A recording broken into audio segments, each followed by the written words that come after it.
Good morning, everybody. This is Dana B with Charlie M and Kent KJG, Kent G. We are, and welcome to, I say welcome to, and we are the 3%. Welcome to Mountain Patriots Educational Ministries. Today, we have the opportunity to talk with a great patriot and a Board of Supervisor member, Bob Liero. And Bob is running for the Shawnee District here in Frederick County. And as you all know, Mountain Patriots is very concerned about not only what happens in the world and nationally, but what we want to do here on a local level. So we give everybody the opportunity to come on here, share their ideas, their thoughts, and their opinions. We're going to ask Bob some questions today, and we're going to have a good time with this. But before I get started, I want to remind everybody that we're going to be doing wakeupwinchester.com. And let me pull this up here for us. Wake Up Winchester, which is our, I'm going to take this off, wakeupwinchester.com, number 8, which is a civics class on June 28th, 2025, where we're going to be at the Millwood Center, the Millwood Bingo Hall. We have delegates that are going to be there. We have the sheriff. We have the county attorney. We have the 6th Congressional District Chair. We have so many people that are going to be actually out there explaining what they do, because most people actually go to the polls and have no idea what anybody does. So we're going to do a civics lesson on that. And full at the day. same time, A full day event. A full day event. It is going to be a full day event. We're going to be introduced by George Washington himself. He's coming back from 1775, right, Charlie? Right. I'll be there. Okay, so Charlie's going to bring George Washington. We'll have the Liberty Man explaining our freedoms and the liberties that we have. We'll also have great speakers like Ann Craftatus, and who's going to talk to us about the education system. We'll also have Dr. Sheila Fury on the altar of Moloch.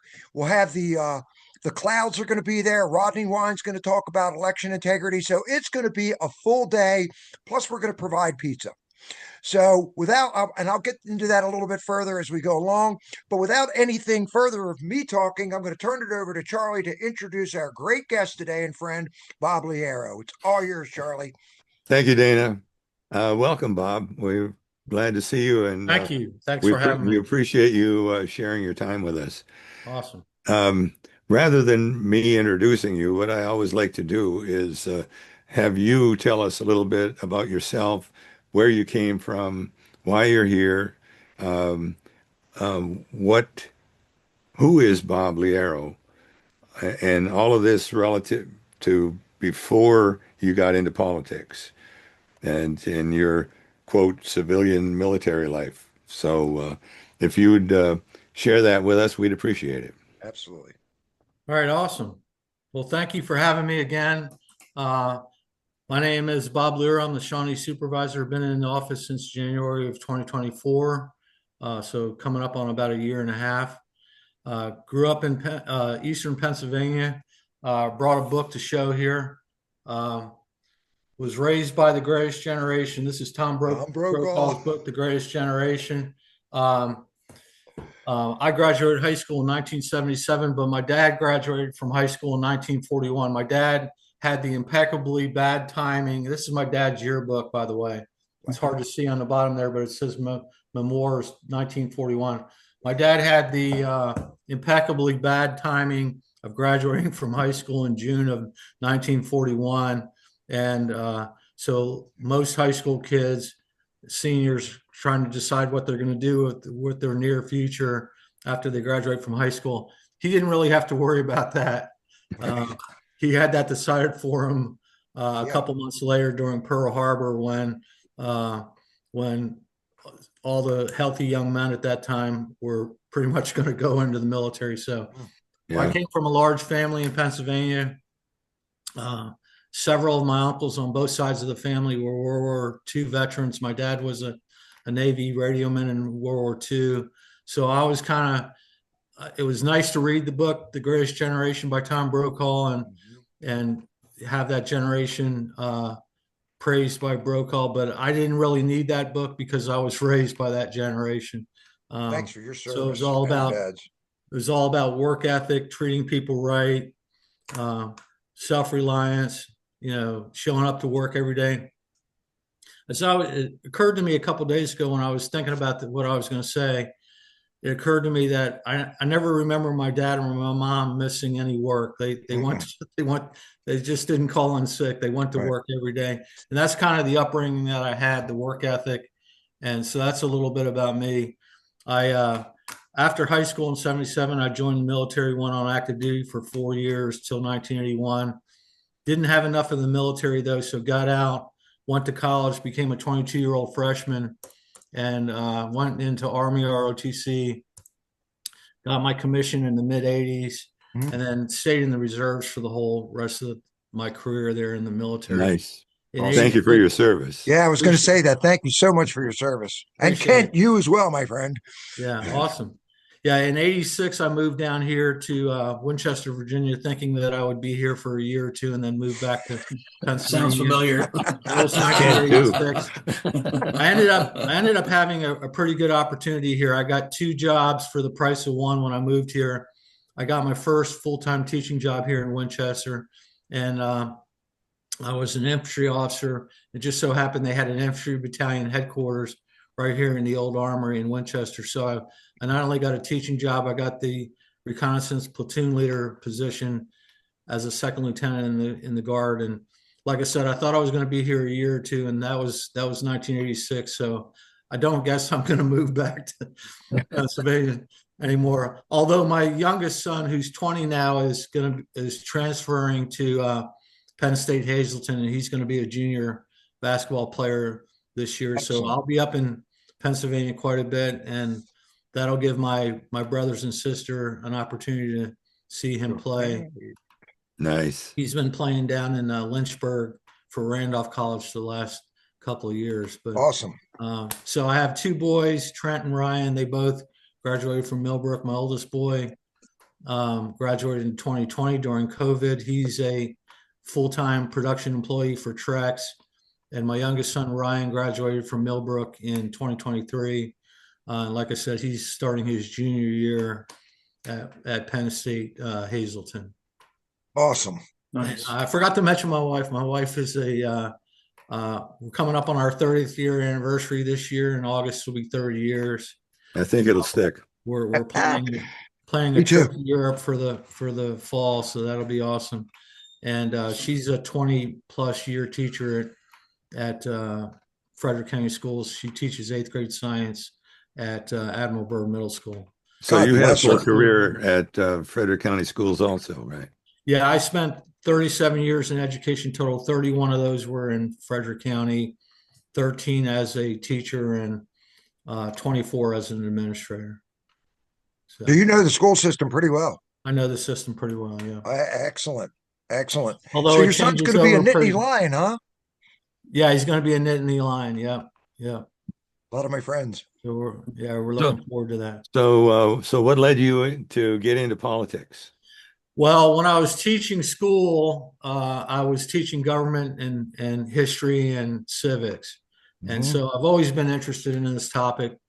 Being in the military, it's difficult to be in the military without quickly gaining a sense for U.S. history and government, because basically everything you do is related to government and Everything. history.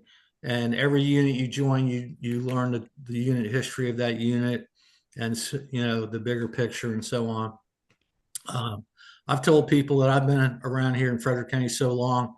When I was a civics teacher at Jameswood Middle in the early 90s, we had a delegate who ended up serving for a long time named Beverly Sherwood, and she ran against, she was a Republican supervisor of Frederick County at the time, Gainesboro supervisor, and she ran against a guy named Raymond Buzz Sandy, who was a Democrat, who was a 1-star general in the West Virginia Air National Guard. So we had I invited both of them in, and we had sort of a mini debate at Jameswood Middle in '93. I think about the same year that George Allen was running for governor. So I've been interested in politics and government my whole life, basically. And there was always this urge to serve in some capacity at some point. once I retired, I kind of started looking at that in a little bit more detail. Awesome. Kent, do you have a question? Yeah, I can yeah, see it first on of your face. all, man, I'm always looking at something, but yeah, first it's good to see you again, Bob. I guess I want to say, as we talked earlier, I think I saw you a couple times at the clubhouse, but I can't remember. And but it's good to see you. And yeah, 1941 was a big deal. That's the year my father was born, and my dad's still around. And it's great to have him and still be able to do things. Well, he's starting to slow down, but we still make time. So, Oh, yeah. but it's really good. And my dad served during the Vietnam conflict, and my grandfather was on a destroyer escort during the Second World War. And I have a whole lineage of just veterans in the family, and I did tours out in Yep. Iraq and Afghanistan. So, but hey, welcome on the show, and Thank I you. know you have jurisdiction within Frederick County. Very oddly, as we were laughing, my goal we bought this house right before our daughter was born, and my goal was we were just going to stay here for a year, figure it out, and after we survived the first winter and the snowstorms, we're going to get out of here. And now we're on year 5. It's like, we Yeah, kind of don't really want to move. It's just too much of a headache. yeah. But being bounced around the country 9 different times, you're like, do we really want to move again and make it a 10th? Our daughter's going to get ready to go to school in Warren County, Right. and both my wife and I are concerned with the past 4 years of nonsense that has been going on. It's slowly being flushed away. I know within government entities, on the 21st of January, that stuff was kiboshed. Mhm. And I just talked to a buddy of mine last night who's still working. And he said, "Yeah, dude, that stuff was removed immediately, and people were fired." And so our concern is that are these is this has this been totally eliminated from the school system? I don't want my child brainwashed. I won't allow it to happen. My wife won't allow it to happen. And you know what? Yeah. We might get a 10th move if Warren County doesn't improve. We might move to Frederick County where you're at. You never know, right? So that's really our big concern. I think it's a legitimate concern for a lot of people, especially a lot of people out this way. We're old school values, Yeah. They don't break. Old school values don't break. They continue to work. And it's generational stuff. And thoughts on that? If you have any correlation in Warren County, or do you know if how the school systems are out here? Some little bit of information that you can give to myself and other people that are listening. They could chime in on the comments. What's your thoughts on that? Well, thanks for your question there. I would say this to begin with. I'm not on the school board. I'm on the board of supervisors, so Mhm. we don't get too far down in the weeds in my official job as a board of supervisors member with dealing with curriculum and those types Right. of issues. But I would give you advice, being a longtime educator and parent, is get to know what the curriculum is. There's curriculum guides. Everything is in writing from the state on down to the local government. Get to know what the curriculum is. Get to not be included in the curriculum. When you go into your child's school, um, walk around the building, go into the library, go walk down the hallways, Great advice. go into the classrooms, see what's posted on the wall, see what kind of supplemental materials are there, and like I said, get to know what the curriculum is for each subject that your kid is taking, and talk to your child, because you can't monitor a classroom for 50 minutes every day for 180 days. No. You're not going to be in there, but you can talk to your child, and you can question them on what they're learning. And I just flat out would say on this topic, how did the teacher describe this? And I was Yep. I was a full-time administrator in another building when my kids were in high school, and I just asked those questions when they got to this topic. How did your teacher deal with it? So there's there's no substitute for staying engaged with your student and asking the teacher questions. And you're going to find out pretty quickly if they're trying to be evasive with you or whether they're being open. So I would just keep that open. I know a lot of people are very busy and they don't have a lot of time to do that. Stay In my engaged, K through 12, right? Right, Yeah. absolutely. In my case, in Frederick County, most of the time that my kids were in school, we had the electronic means to monitor their grades every day if I wanted to, and if I saw a low grade, I'd intervene and ask my kid what was going on there. If there was something that I had a question on, I'd send an email out to the teacher and so on. So, um, Yeah, that's great advice. I know my wife's going to watch this, and we're going to take this all in. And that's one thing that we as parents do. We're involved with our child. We do everything, and I've seen this before with other parents, in the service that that had children before. Is they don't engage with their kids. The kids come home from school, they don't even ask how their day was. I remember growing up, every day when I came home, my dad, no matter how tired he was, he wanted to know how my day was in school. He Yeah. would always ask, "Hey, what's going on today? How was school? What did you do?" And I think that's the big thing, is that get involved, be engaged, ask questions. We're pretty sharp to figure out if something was wrong. We're pretty in tune to recognize that and make course corrections if needed immediately. So yeah, it's a great advice. I think we're going to do that. We're going to go down and do a little school tour and see what's going on. So I appreciate it. Let me add something in I here. will say Good. this about it too. I've been on, like I said, I've been an educator for a long time, assistant principal at the high school level, and I've kind of been on both sides of this issue. So I'll give you an example of the other side of the coin. When I was assistant principal at the high school level, we teach a class in Virginia called World History and Geography 1, that basically from uh, beginning times to about the year 1500, and then in 10th grade, they take a class called World History 2, which is 1500 to the present. When they're taking that World 1 class, they get kind of an overview of all the major world religions. Like, for example, Islam is one of them. And so the content level is, not preaching to that religion, but just the basic tenets of that religion, the 4 pillars of Islam, that type of thing. And then, of course, Judaism, Christianity, and Hinduism, and all the rest of them. Just a couple days on each, just an overview. So I've fielded, parent questions about, why is my kid being preached, Islam in school and things like that. And of course, I didn't want to give an answer until I went back to the teacher and dug into the curriculum and asked to see the PowerPoints and asked to see the lectures and the lesson plans and so on. And I was able to get back to that parent saying, we're not preaching a particular religion. We're not preaching Christianity. We're not preaching Judaism. We're not preaching Hinduism. We're not preaching Islam.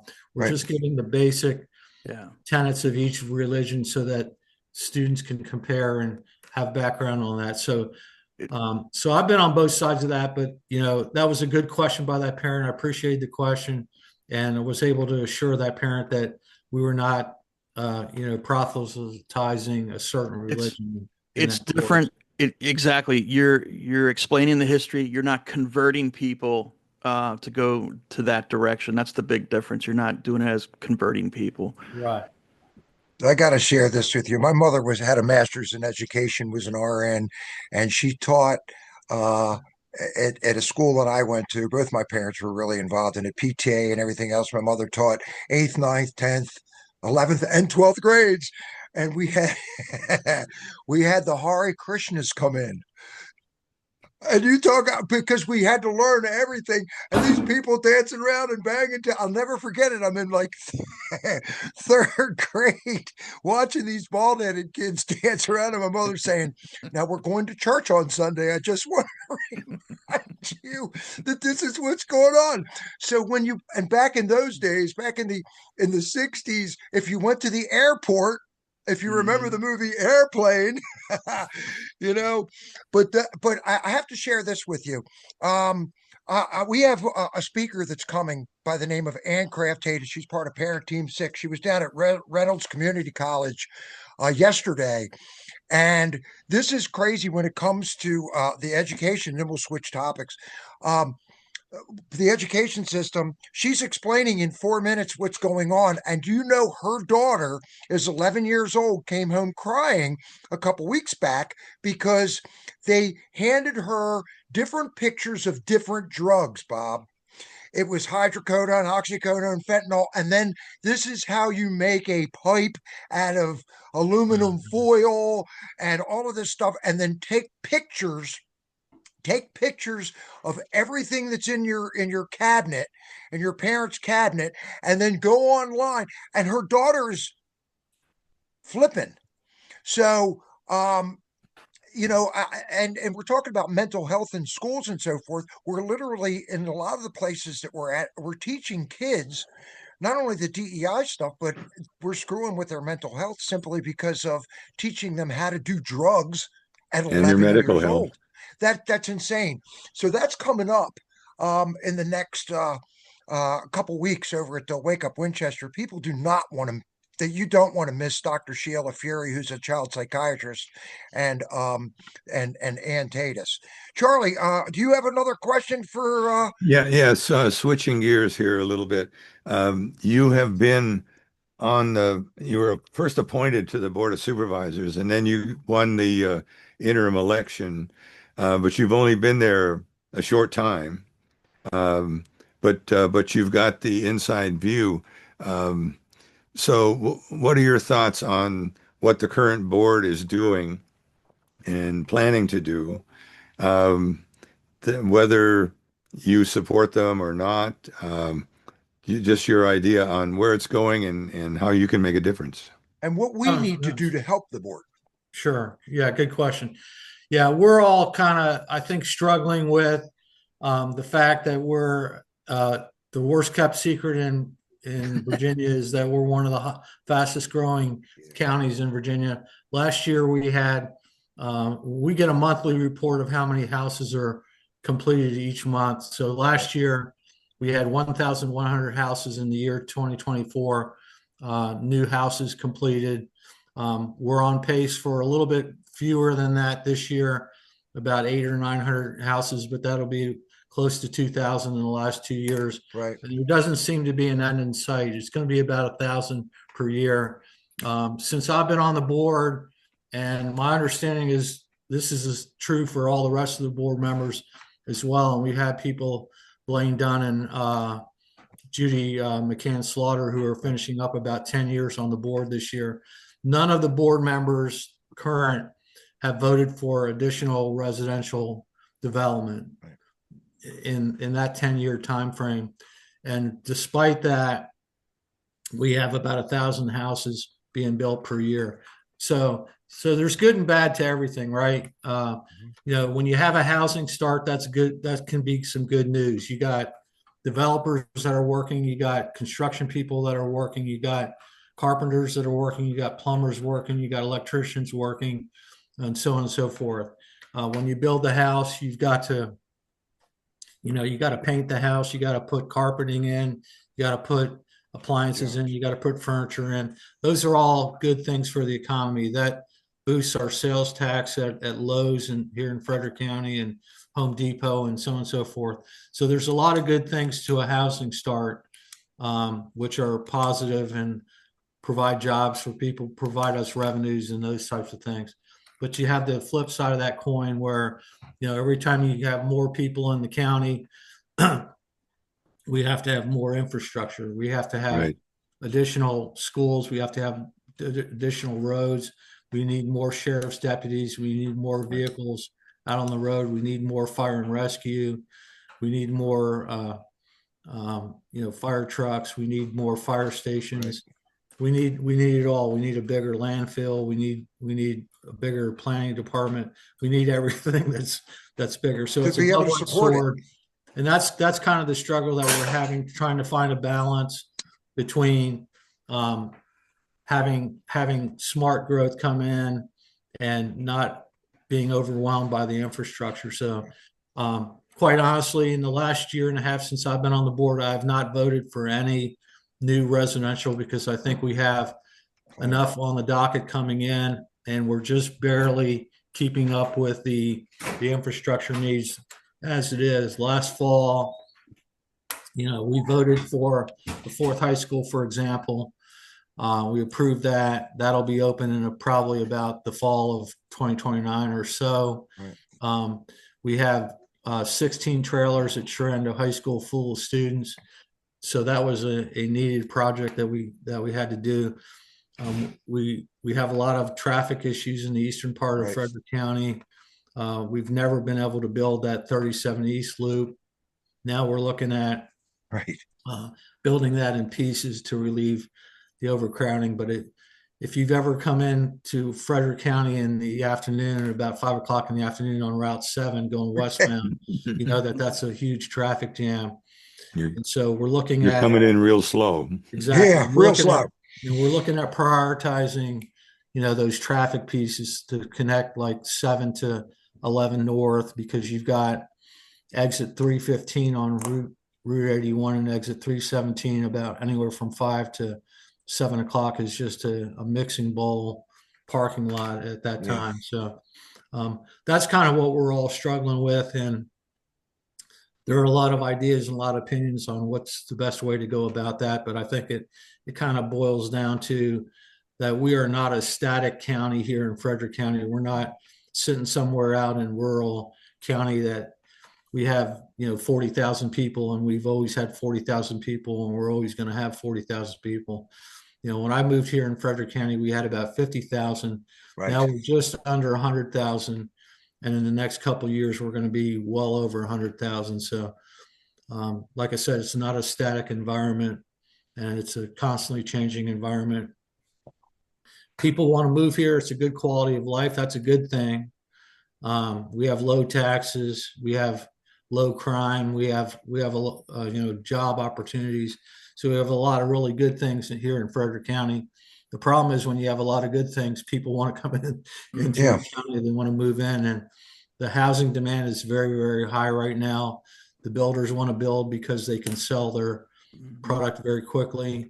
And so that's the struggle that we're dealing with. And like I said, there's a lot of opinions on that one way or the other, but that's kind of the crux of what we're dealing with. It's a lot of plates to spin, I'm telling you, Yeah. because we have the advantage of the Mountain Patriots Educational Ministries. We have people like you that come in. We've had Josh Ludwig come in. We've had the school port come in.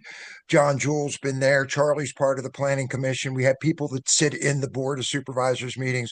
So we're trying to get a way to work with people so that we balance this thing, and the community's not going to be happy or be successful unless we find a way to work together. One of the hardest things to do is try to keep everybody happy.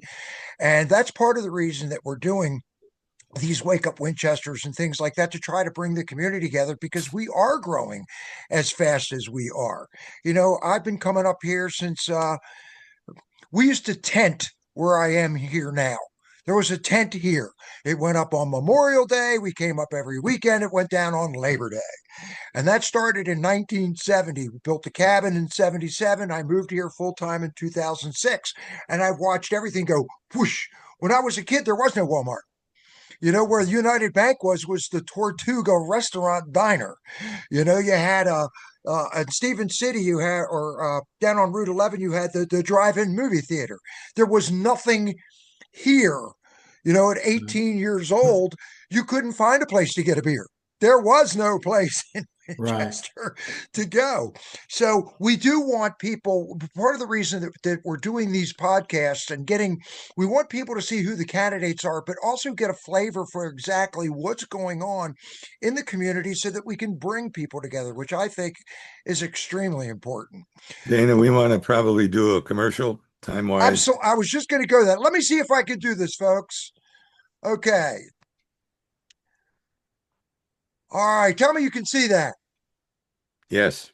All right. I just want to let everybody know a couple things. Winchester, Health and Freedom conference, the Wake Up Winchester Health and Freedom Conference, is at Millwood Station Bingo Hall on 252 Costello Drive in Winchester. It's the same place that the FCRC meetings get held. It's right next to Costco. We're going to be buying pizza. One of the most important things that we're doing, like we were saying at the very beginning, is to have different people that have different positions in our local government to be able to come up and explain what they do. Most of the Mountain Patriots have worked at the polls during elections. We don't do just elections. We do food drives. We do ministry. There's a lot of things that we do. We do prepping, but this is important, and it's a very important year for elections. So what does your delegate do? What does your sheriff do? What does your election committee do? What do each one of these people do? What does the commissioner of the revenue do? We actually have our commissioner doing a 10-minute presentation on, hi, I am the commissioner and this is what I do. Okay. So I would really strongly suggest that people get out there, come out to see Wake Up Winchester. It's from 11 o'clock in the morning till 7 at night. We are going to record it. It's only $20. It's $25 at the door. Get a Mountain Patriot shirt. They're only $22. Okay. They'll either say, don't get dead on the back of them because we believe in not getting dead, or it's in the book. And we do have a prep book it's promoted by one of our members, Samuel Kreider is his pen name. It's called The Thinking Prepper. We want to make sure that people are ready and prepared for anything that could happen. And our saying at our Mountain Patriot meetings on Monday nights is, it's in the book. Well, it's also in the Bible. So we follow biblical principles. We want people to come out there. And on the right of this, you'll see where it says subscribe, like, share, and subscribe. Please go to our Rumble channel, Mountain_Patriots, or our YouTube channel, which is Mountain Patriots, and take a look at some of the stuff that we actually have out there. We have some great information on not just politics, but prepping and schools and education and child trafficking. We are a full-fledged ministry. So I will turn this, I'm going to knock this off of here right now, and we're going to go back. And Kent, I'm going to have you take over and ask Bob the next question that we have on our thing here, which some of the stuff that we have on fighting to preserve some of the good things that we have and the local issues that we might want to do. Well, before I do that, I also want to blow my horn on the Warren County thing, because you have to go through Warren County to get to Frederick County if you're coming from the east. We're trying to do them all. We have seen here, especially I live up on here on Blue Mountain. We have seen a mass amount of homes within the last 5 years being built up on this mountain. Houses are going up at an alarming rate. Within an area within a quarter mile, there's like 5 houses that are already being built and sold, and these houses are running over $500,000. It's insane. And this is Warren County. We have half the population you guys have. I think what's Frederick now, like 98,000? Almost 100, pretty close. Yeah, I think out here we're either between 42 and 44,000 people. So I don't know, how can they afford to buy something like that? But they do.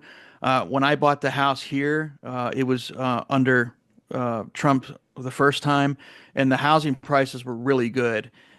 We were able to buy a brand new house on an acre and a half. It's very affordable. I'm going to tell you guys, this is the most expensive house I've ever lived in, and I've owned 4 houses. I've lived in 5 different places. I couldn't afford to rebuy this house, and this is one of the smallest houses we have. Yeah. It's just crazy. As far as when you're looking into homesteading or looking for a place to afford, with the mortgages and stuff like that nowadays, it's unreal. And so I just purchased some property here at a county auction, and this is what's something that people don't realize. You can get on the Virginia will have county auctions. They'll have land for sale on different areas. Look at the land in Warren County. Look at the land in Frederick County, Clark County, Shenandoah, Page, all this stuff. And you could pick up land. because the fear of us having another house built right in front of our house, I did not want to do that. And I wound up purchasing almost zero point 0.6 acres right in front of me to kind of tally up. I'm actually having a surveyor come out here very soon to add that property to our property because our fear is that they're going to put another house here. Now, during the last administration, as you guys know, they were giving the 20 million illegal people that came over here free homes. Nothing's for free. Who's paying for that? And that was our biggest fear because this mass influx of people, you've got more traffic. The roads never get fixed. I retired 2 years ago and I just stroked the state a $4,100 check. Can you guys at least fix the potholes? I really would appreciate it. I scan the radios all the time out here in Warren County to hear all the EMS that's going on. And last Saturday, right down at our trash dump, because we have to take our trash out, there was an assault at 7:50 in the PM on a Saturday. What are you fighting about? You're throwing away your trash. And so we're getting a mass influx of just strange things where, this area you can sleep up here with your doors unlocked, and your house unlocked. And I think Pastor Jack, when we talk to Pastor Jack, that's how he lives. But you got to be careful with this mass influx of, I call it the city. I think the city is moving out this way. But when they stopped working from home for the government employees, those houses went back up for sale because there's a guy up a street up here who worked for the government and had to go back to work and he had to put up his house for sale. I just wanted to mention that because it's the same stuff that we're seeing here in Warren County with half the population. And we're definitely, a lot of people here are opposed to these data centers that are moving in. So, what question was it, Dana, on the list? Well, I think you covered a lot of stuff. I mean, the Board of Okay. Supervisors, Kent, that's a great point. And I just want to bring up that we're not just working in Frederick County. Mountain Patriots is spread out into Loudoun. That's where we were the other night. We're working with people that are in Warren County. We're trying to help people in Clark County. This is really important.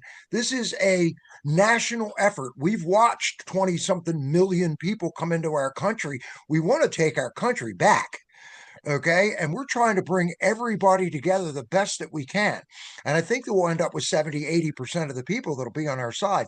But it was a great question and a great point that you made, Kent. You've Thank you, sir.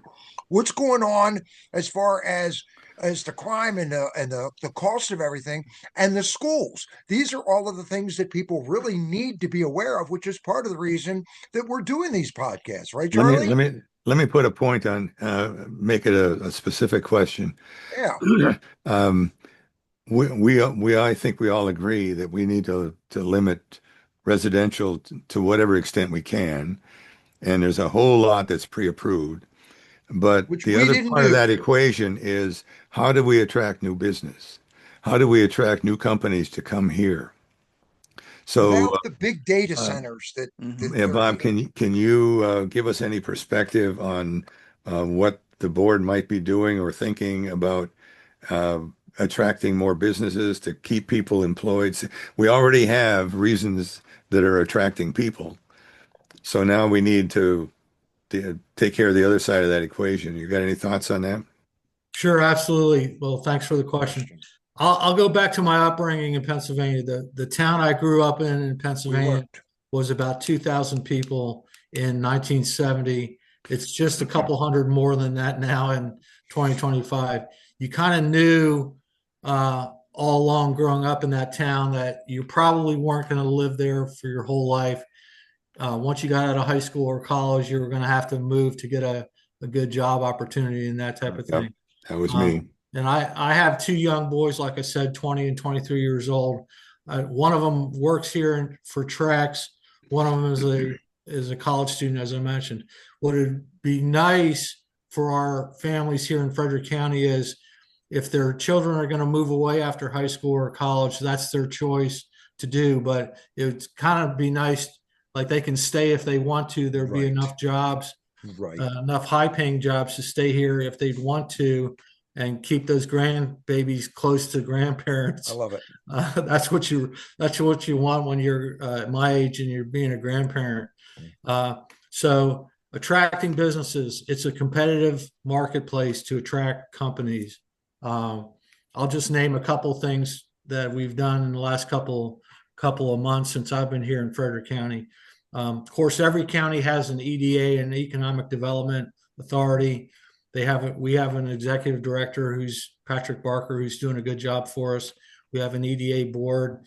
The EDA works closely with the Board of Supervisors to attract businesses. Okay, a couple of examples: not only attract businesses but expand businesses. A couple of examples: Hood Dairy here in Frederick County announced about a year ago that they're going to do an $83 million expansion in their operations, okay, which is good news for Frederick County. And again, it's a double-edged sword. The good news is a lot of that $83 million expansion is going to be additional buildings, additional tools, additional machinery, and those types of things. That brings tax revenue to Frederick County to help us afford to purchase things like roads and schools and things like that.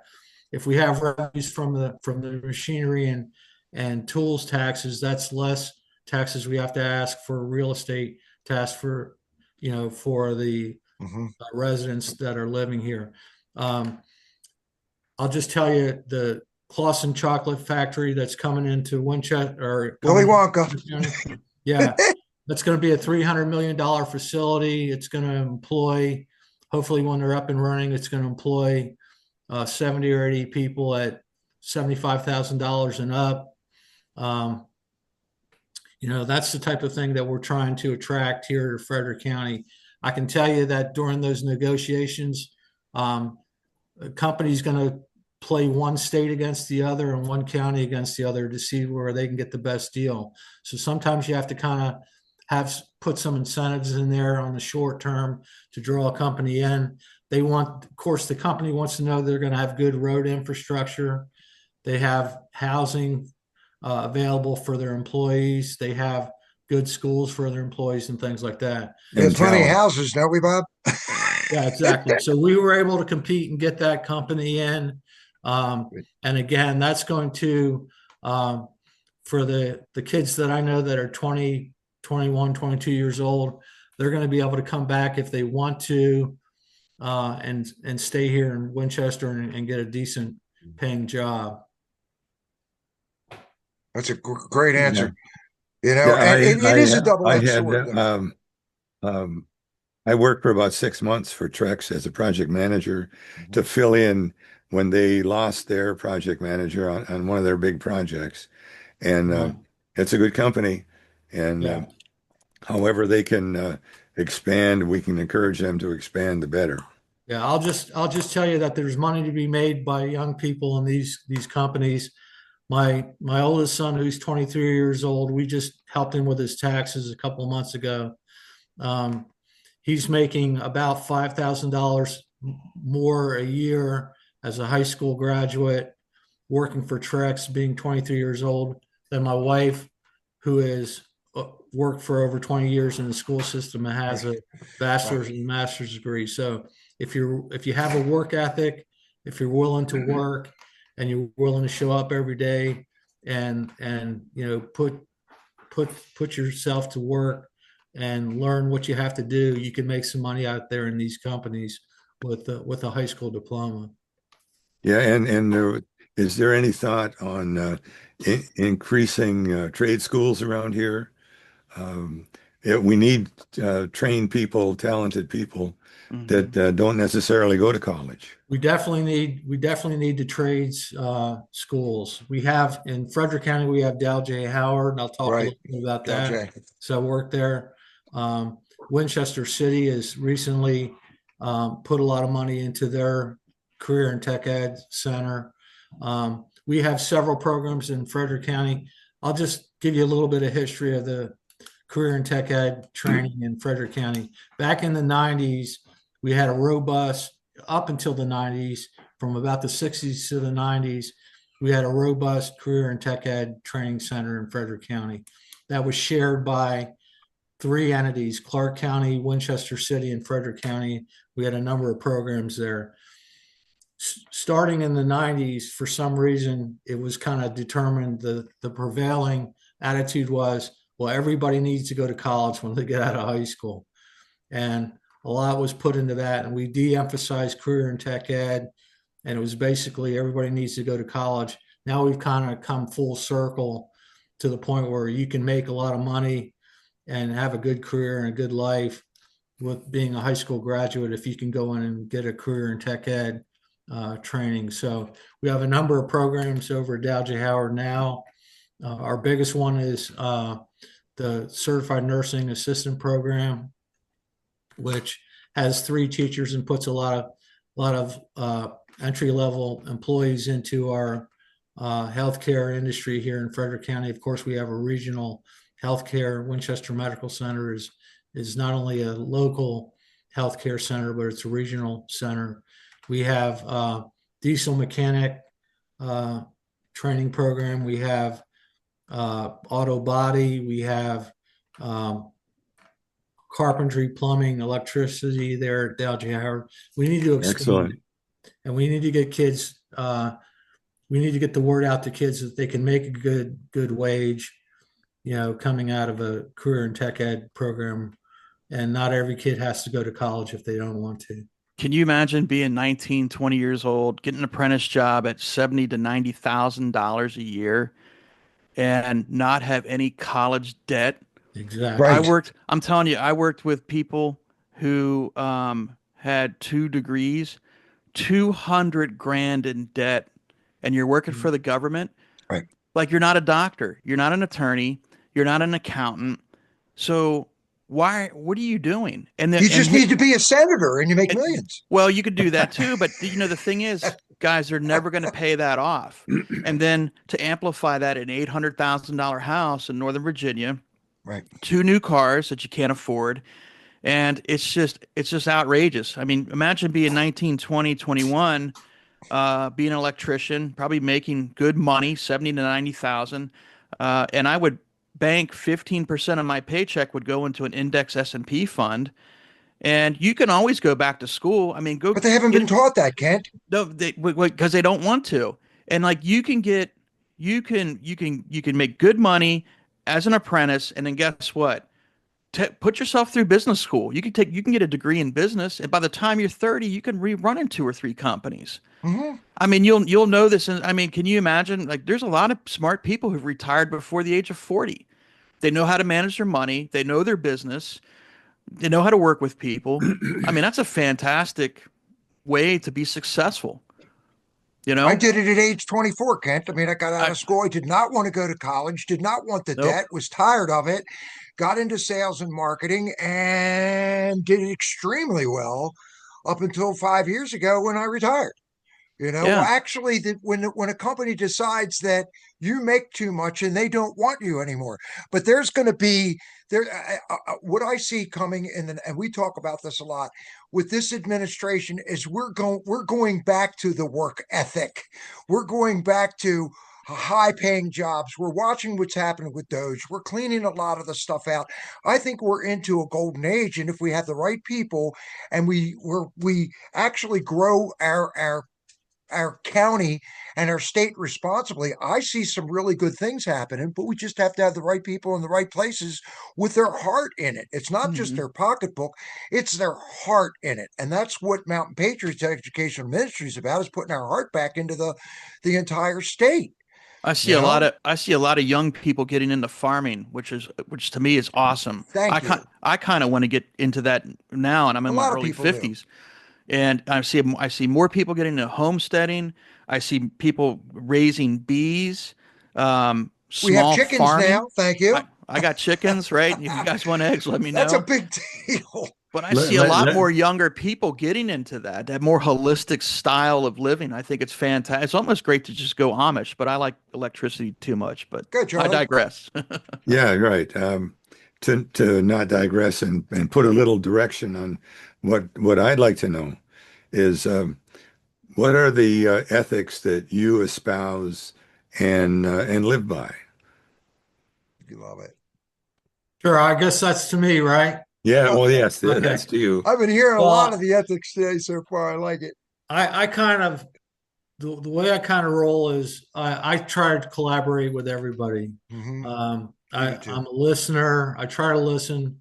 I try to keep in mind that I have two ears and one mouth, so I got twice as many ears as I have mouths. So try to listen, try to collaborate. Hear twice as Listen, much as you listen say. to the voters. Um, People will tell me that, hey, man, I'm really surprised that you answered my phone call right away or you answered my email right away. Mhm. I'm a retired guy. I have a little bit more time on my hands than some others. I answer every email, I answer every phone call.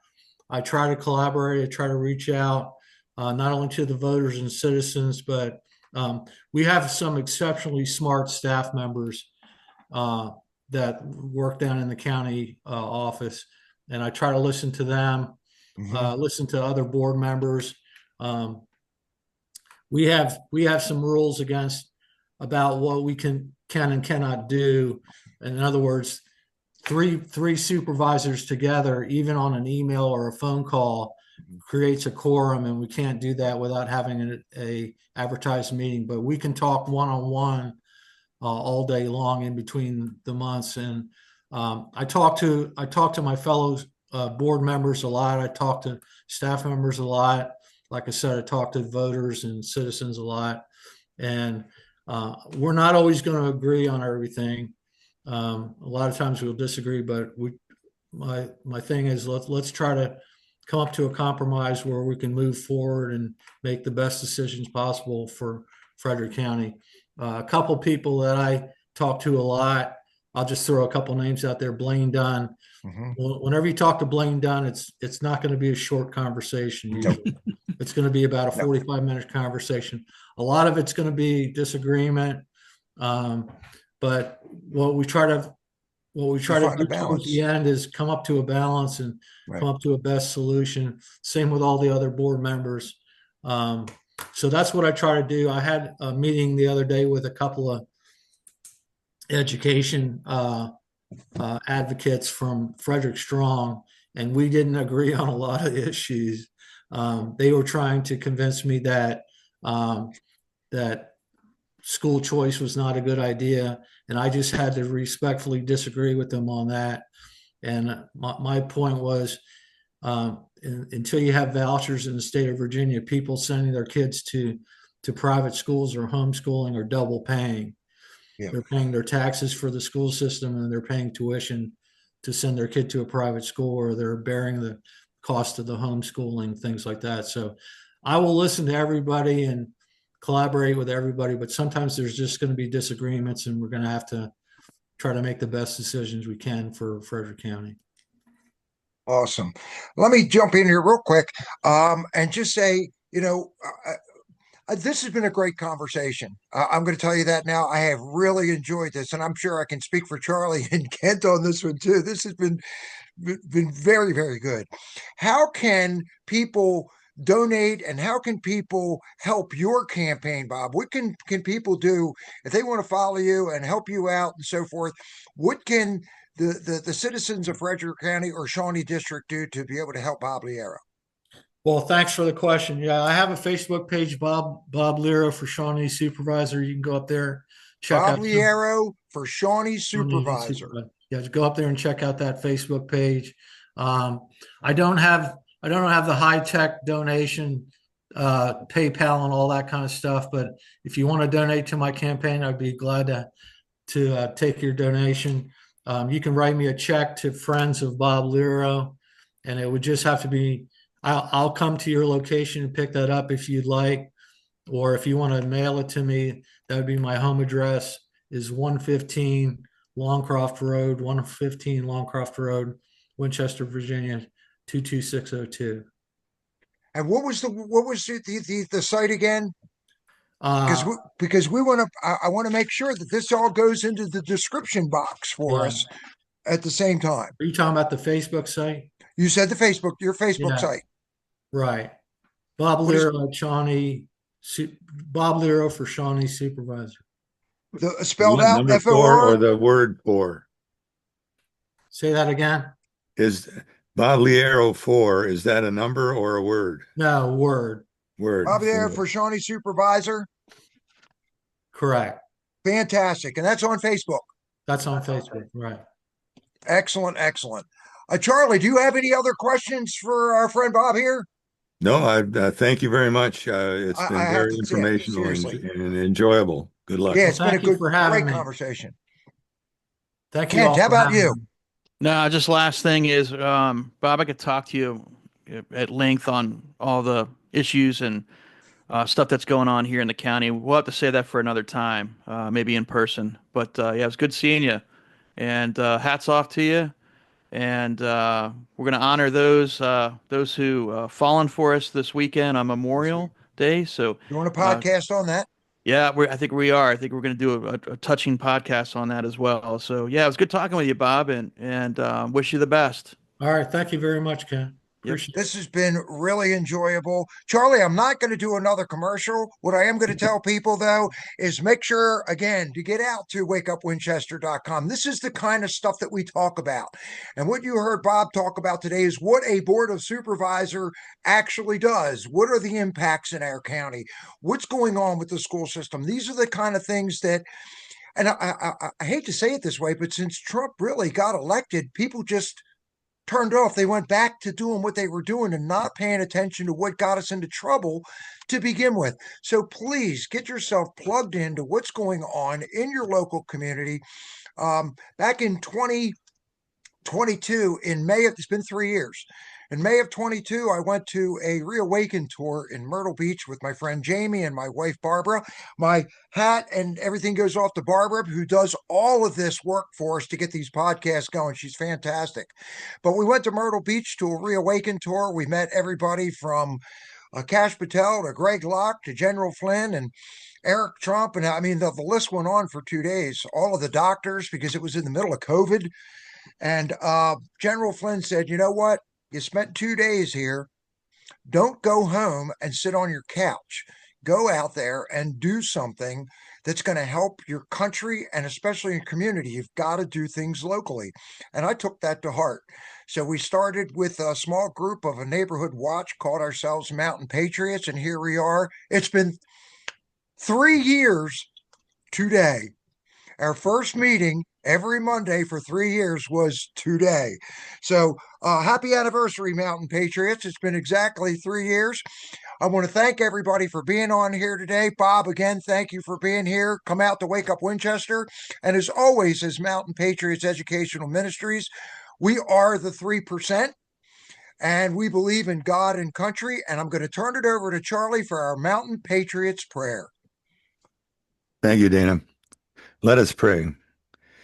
Dear Lord, thank you for this beautiful world and the country that you have given us and the patriots who are willing to care for it.